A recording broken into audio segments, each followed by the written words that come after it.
Je viens de rentrer d'un week-end fantastique dans la ville de Thessalonique. C'était très beau. Mon premier contact avec la ville a eu lieu dans l'hôtel Anatolia, qui est situé au centre-ville.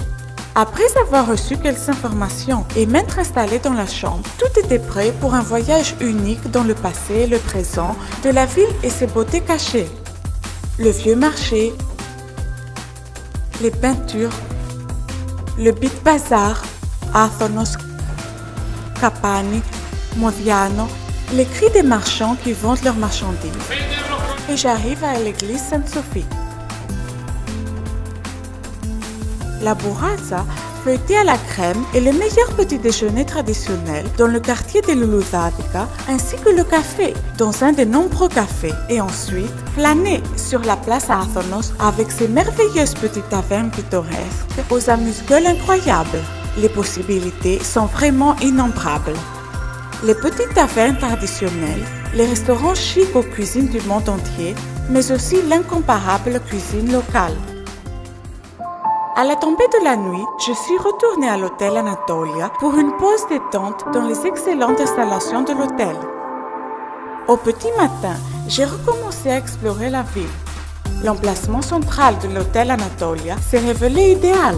Les sites à voir à Thessalonique sont innombrables. L'église Saint-Démètre cache dans ses sous-sols des catacombes qui font partie du complexe de galeries souterraines de Thessalonique.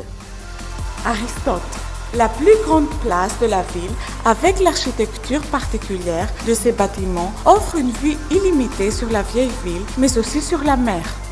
Poursuivant ma promenade le long du quai de Thessalonique, en suivant le front de mer vers l'ouest, j'arrive au port dont les anciens entrepôts ont été transformés en musée et en centre culturel. À l'est se trouve la Tour Blanche, le monument symbole de Thessalonique qui actuellement s'élève seul sur le front de mer.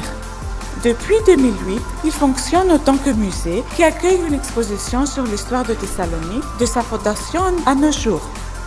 Juste au-dessus, la tour de Lotée, l'une des œuvres architecturales les plus frappantes du modernisme, est située dans l'espace de la Foire internationale de Thessalonique. En remontant, j'ai vu le célèbre arc, porte triomphale de l'empereur Galère, qui avec la fontaine est le point de rencontre le plus classique des Thessaloniciens. Le marché moderne de la ville est son centre économique. Des rues commerçantes classiques telles que Tsimiski, Mitropolios, Koromila et presque toutes les rues verticales, chacune avec son caractère propre et sa personnalité, constituent un pôle d'attraction à la fois pour la variété de produits offerts et pour leur ambiance particulière. Au coucher du soleil, j'ai fait une découverte importante. Cette ville ne dort jamais.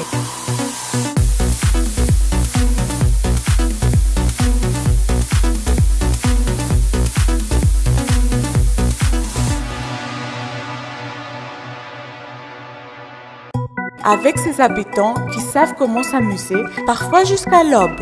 Le lendemain, je me suis préparée à partir, l'esprit plein de souvenirs.